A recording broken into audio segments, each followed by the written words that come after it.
Nah ini teman-teman mungkin bingung ya, kalau ada penghobi terus ikannya ada kutunya itu kadang kan bingung. Kutu jarum. Kutu jarum.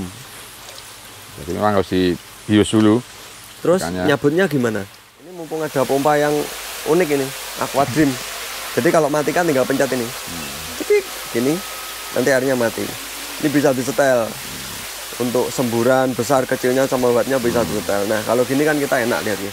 Terus ini ukuran 25. 25. Rata-rata 25-30. 25-30 terus dipelihara sampai berapa bulan sampai segini, Pak? Di sini yang awam jadi paham. Semua bisa main koi. Di sini Koispedia. Semua bisa main koi.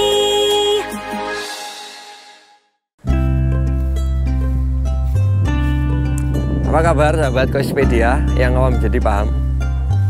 Di sini ada informasi bahwa ada penghobi baru yang ada di Jogja. Jadi bukan hanya penghobi ya ini. Ini lebih ke farm kalau saya lihat karena banyak sekali kolam-kolam gede di belakang saya ini. Ada beberapa kolam, ada di atas, ada di bawah. Dan ini dimulai belum lama. Di era pandemi kemarin baru mulai. Kalau teman-teman lihat mungkin ada video sebelumnya, jadi saya pernah kesini juga waktu pembuatan lahan ini. Dan sekarang mari kita temui orangnya. Ini kayaknya orangnya memang benar-benar gila ya, Rodo Edan ya.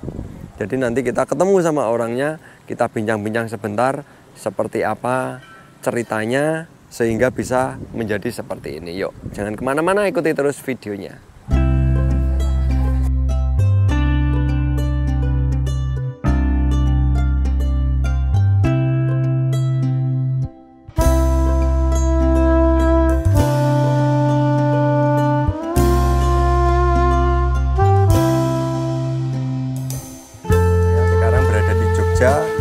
Bersama Bapak Sinten nih? Pak Andang. Pak Andang. Ya. Salam kenal. Salam kenal Mas Subal. Sudah kenal sebenarnya. Oh, masih kenal tidak? Ini di Jogja. Jogjanya mana ini Pak? Ini Jogjanya masuk alamatnya Kepuh Kulon. Wiyokerten, Bantul, Yogyakarta. Kepuh Kulon. Ya. Wiyokerten. Bantul, Yogyakarta. Oh, panjang ya Pak ya? Panjang. Komplit. Oke. Nah, ini aktivitas hari ini apa Pak? Ini hari ini kita mau membersihkan kutu. Kemarin kita ngambil dari kolam tanah. Yang ini? Ya, terus masuk karantina 2 hari. Ini kita mau bersihkan kutu dulu. Lalu nanti kita tampungkan di vat yang besar ini. Ya. Ini tadi di sini banyak loh. Orang-orang di sini banyak. Bantuin jabuti kutu. Nah, kamera on hilang semua. Tinggal satu ini. Yuk kita lihat ini ikannya apa aja ini. Ini soa. Ada. Kalau yang ini soa juga. Soa. Ini kenapa Pak di? Ini baru pindah dari kolam kemarin ini. Oh barusan dari kolam. Tadi pindah. Dari rumah? Ya dari rumah. Bawa ke sini. Yeah. Nah ini yang kali yang di bawah ini berarti sudah aman dari kutu. Aman. Kalau aman. Ini yang ada kutunya. Ini cara ngilanginya gimana ini? Ini pakai. Kalau caranya teman kita pakai minyak cengkeh dulu, kita bius di sini. Kemudian baru kita cabut kutunya. Praktek ya. Ini ada kutunya nggak? Ada. Nah ini teman-teman mungkin bingung ya, kalau ada penghobi terus ikannya ada kutunya itu kadang kan bingung. Kutu jarum. Kutu jarum. Jadi memang harus dibius dulu. Terus nyabutnya gimana? Ini ada alatnya, ini ada pinset. Oh pakai pinset. Oke. Pakai kuku juga bisa. Pakai kuku juga bisa. Jadi intinya kutu jarum yang dicabut ya, bukan kutu kura-kura. Kalau kutu kura-kura bisa lepas. Bisa lepas. Oke, yuk kita lanjut lihat ke sana boleh ya Pak ya? Boleh, silakan, monggo. Nah ini sebelum kita masuk, Adiva Koi ini berdirinya dari kapan ya Pak? Kita efektif Juni 2023. Juni 2023. Jadi 1 tahun. 1 tahun ya. Nah terus untuk ikan yang di kolam sini, ini ikan ternakan dari sini sendiri atau Bukan, ikan? jadi kita ngambil dari Mas Ivaniji Kediri itu khusus soa, seo, tanco, soa. Ya.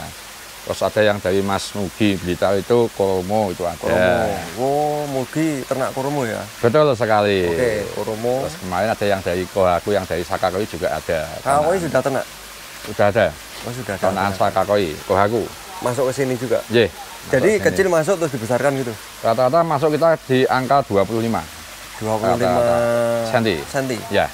25 cm masuk. Kita sudah seleksi ketat baru masuk ke sini. Oke. Yuk kita sambil masuk ayah. Oke, silakan. Ini kalau lihat kolamnya. Kalau yang ini dijual Pak ini Pak? Dijual. Jadi kita pakai opsi deal bisa, borongan bisa. Nanti yang tidak masuk standar kualitas nanti kita masuk ke lelang. Oh lelang. Jadi kalau bukan tidak baik, tapi kan kita memang pengen bentuk soa yang bagus. Oke. Iya. Ini kenapa Pak kok setahun terus tiba-tiba langsung bikin kolam gede ini yang memotivasi Pak Andang ini apa? Itu motivasinya sebenarnya kan saya sendiri gabung ke teman-teman koi Jogja kan akhir tahun 2022 gabung sama teman-teman koi Jogja, dan pada waktu itu saya tidak punya koi sama sekali. Oh belum punya koi tapi udah gabung ke koi gitu? Belum punya, cuman gabung sama teman-teman koi. Kemudian ada pertemuan teman-teman koi untuk bikin acara alat ber itu. Ya saya dipaksa harus punya ikan koi. Oke. Sebelumnya ini biar ikannya kelihatan sambil kita ngobrol, kita matikan dulu pomanya ya. Tak matikan ya Pak ya? Ya, monggo. Ini mumpung ada pompa yang unik ini, Aqua Dream. Jadi kalau matikan tinggal pencet ini. Cetik, gini, nanti airnya mati. Ini bisa disetel. Untuk semburan besar kecilnya sama wattnya bisa disetel. Nah, kalau gini kan kita enak lihatnya. Nah, lanjut Pak. Jadi gimana? Belum punya ikan udah gabung tadi gimana? Belum punya ikan sama sekali. Ya pengennya kita berteman, baik saudara. Kebetulan waktu itu ketemu teman-teman koi Jogja. Ya, awal mulanya karena dari awal saya paling suka itu ikan soa. Di sini saya ditawari ikan soa, ternyata harganya mahal ternyata. Mahal itu ukuran berapa, harga berapa Pak? Di situ saya kalau nggak salah dulu ukurannya 60 cm. Itu posisi soa, pernah juara di kontes Sokoi itu. Saya diminta untuk bayar 13 juta. 13 juta 60 cm? 60 cm. Mahal itu Pak ya? Menurut saya mahal banget, saya pada waktu itu. Karena saya memang koi sama sekali nggak paham. Ternyata ada ikan seharga motor ternyata. Wih. Terus saya tawar 7.500.000 tidak diperbolehkan. Nggak boleh. Ya saya cuma berpikirnya kenapa soa mahal. Kemudian sama teman-teman diajak, pokoknya harus punya ikan soa. Harus punya soa gitu ya? Ya, harus punya ikan soa. Itu dari Pak Andang sendiri harus punya soa gitu? Dari teman-teman. Oh, dari teman-teman. Saya cuma punya bayangan saya harus punya ikan, pertama kali koi harus soa. Harus soa? Ya. Oke. Kemudian ditawari sama teman lahan sewa selama 10 tahun, luasnya sekitar 8.000 meter ini. Oh ini? 8.000 meter ya? Berarti sewa 10 tahun ini Pak? Sewa 10 tahun. Wih, mantap. Pandangan saya cuma satu, saya ingin bikin kolam tanah, isinya harus soa semua. Soa, weh. Harus soa semua. Berarti belum sempat breeding ini Pak? Belum. Jadi ini ikan soa masih dari Ivaniji? Ivaniji semua. Ivaniji. Kalau ini size berapa Pak yang segini Pak? Ini ada yang posisi 45, ada yang 52, 53 ada ini. Sampai ini, 50. Ini mungkin yang gede ini mungkin sekitar 50, 55 ada ini. 55 aja ya? Iya. Mantap ini. Ya alhamdulillah masuk ke soa itu ketemu teman-teman dari Blitar, dari Kediri itu ternyata ketemu Mas Mugi, ketemu Mas Irfan, Mas Kusnul. Ya alhamdulillah tanpa bidding pun teman-teman yang dari Kediri Blitar menawarkan ikannya. Jadi masuk ke sini ukuran 25. Rata-rata 25 30. 25-30 terus dipelihara sampai berapa bulan sampai segini Pak? Saya biasanya kalau membesarkan ringnya di angka 3 bulanan. 3 bulan? Iya. 3 bulan langsung kita angkat. 3 bulan sampai ses 55 BU berarti ya? Rata-rata di kalau 50 biasanya tembus biasanya. Tembus ya? Iya. Berarti milih induknya juga harus benar-benar bagus ya Pak? Ini perkembangannya kan bagus nih selama berapa? 5 bulan? 3 bulan? Di sini 3 bulan, di sini. 3 bulan ya? 3 bulan harus diangkat. 3 bulan harus diangkat, udah segini gedenya. Nah selain ini yang dari Kusnul juga sama, ngambilnya ukuran kecil juga? Dari Mas Kusnul itu kemarin pernah ngambil di angka 30-35. 30-35 cm. Punya Mas Ivan itu rata-rata 25-30. Yang volumenya Mas Mugi itu masuk ke sini malah kecil, itu 20-an. 20-an udah masuk ke sini? Nah, kalau suka duka ada nggak Pak ini? Untuk pelihara lahan segede ini, terus panen ikan dengan perawatan karantina seperti ini, kira-kira apa Pak tantangan untuk memelihara ini, merawatnya? Kalau ikan koi itu pada umumnya kan ikan yang memang butuh perawatan ekstra. Betul.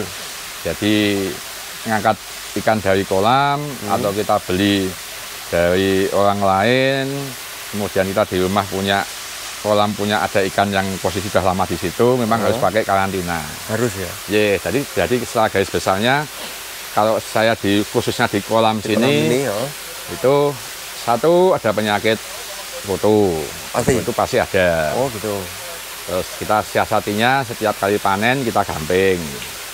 Setelah itu ada lagi posisi dari musim hujan ke musim panas, pancaroba itu juga kadang-kadang ikan bermasalah. Kita biasanya kita puasakan. Kita puasakan. Terus kemudian dari teman-teman ada masukan harus buat karantina sendiri. Yang posisinya saya seperti ini Mas, coba. Ini jadi memang harus panas, posisinya harus panas. Seperti itu. Terus kemudian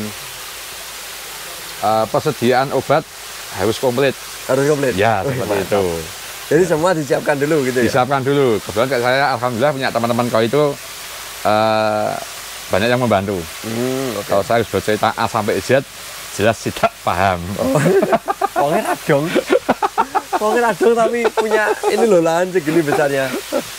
Jadi gini, kalau misal ngambil dari Blitar, misal 100 ekor gitu, sebelum masuk kolam perawatannya gimana? Kalau kita ngambil dari Blitar itu pasti kita siapkan di sini. Jadi khusus ikan yang dari luar kota, itu kita masuk ke tempat karantina dan full panas. Full panas ini ya? Itu selama 3 hari. Itu kita tiap hari kita cek posisi ikan, sama kita ganti air. Ganti air. Kita kasih garam juga. Seperti itu. Jadi kalau selama 3 hari kita cek ikan yang sehat, itu baru kita masukkan ke kolam. Berarti 3 hari di sini aman, langsung masuk kolam? Kita masuk kolam juga ada 2 pilihannya. Kalau memang pagi ya pagi sekali, kalau memang sore harus sore sekali. Oh gitu. Siang nggak berani ya Pak? Katanya suhunya panas. Sudah pernah nyoba belum? Belum pernah. Jangan dicoba. Jangan dicoba. Nah itu cara memasukkan ikan yang dari luar kota masuk ke matpon. Nah kalau panen gimana Pak prosesnya? Kalau panen sebenarnya hampir sama. Yang dari kolam tanah kita siapkan dulu tempat karantina seperti ini, yang di sini kita masukkan di sini. Itu ringnya kita, kalau yang dari kolam kita biasanya ringnya itu antara 5 sampai 15 hari untuk karantina. Karantina 5 sampai 15 hari. Untuk memastikan. Karena kalau yang dari Blitar kenapa 3 hari kan resiko di kita. Tapi kalau yang dari kolam tanah kita terus kita keluarkan, kan sudah resiko orang lain. Betul. Jadi ringnya 5 sampai 15 hari. Itu tetap kita lihat kondisi ikannya. Jadi lebih dimaksimalkan sebelum dijual gitu ya? Seperti itu. Mending ikan kurus daripada sakit. Betul Pak, bener. Mending ikannya agak kurus daripada sakit. Kalau buru ikan gemuk, panen, diangkat, dikirim, mungkin nggak sampai tujuan Pak nanti Pak. Ikannya udah kelenger. Jadi gitu ya Pak ya? Nah, ini ada nggak nih saran untuk teman-teman yang mungkin masih belajar untuk pelihara ikan koi atau yang buka lahan baru untuk pembesaran?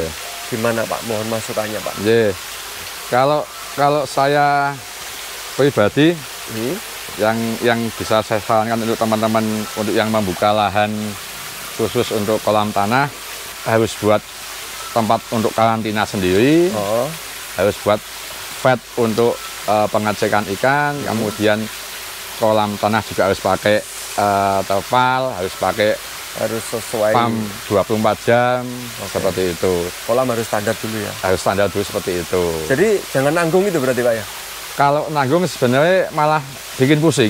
Mau gitu. Jadi kalau emang ya sekalian, kalau enggak sekalian. Oke. Kan teman-teman juga banyak yang posisinya kita suka koi, pelihara koi, sistem pakai vet. Jadi pakai vet itu ada 3 berjejer gitu. Pakai tong. Pakai tong, tapi tongnya harus banyak karena memang kalau vet perawatan airnya harus ekstra. Oke. Seperti itu. Oke ya, mungkin gitu dulu ya. Untuk pertemuan kita kali ini. Jadi ini kebetulan pas saya lagi di Jogja, jadi kita jalan-jalan. Kita sempat mampir ke Saka Koi, mampir ke ini Adiva ya. Adiva Koi Jogja. Adiva Koi. Nggak tahu nanti ke mana lagi yang di Jogja. Mudah-mudahan masih ada yang bisa kita kunjungi. Oke, terima kasih banyak ya Pak atas waktunya. Siap, Mas Bima. Oke, sampai ketemu lagi di video berikutnya. Tetap di Koispedia yang awam jadi Pak.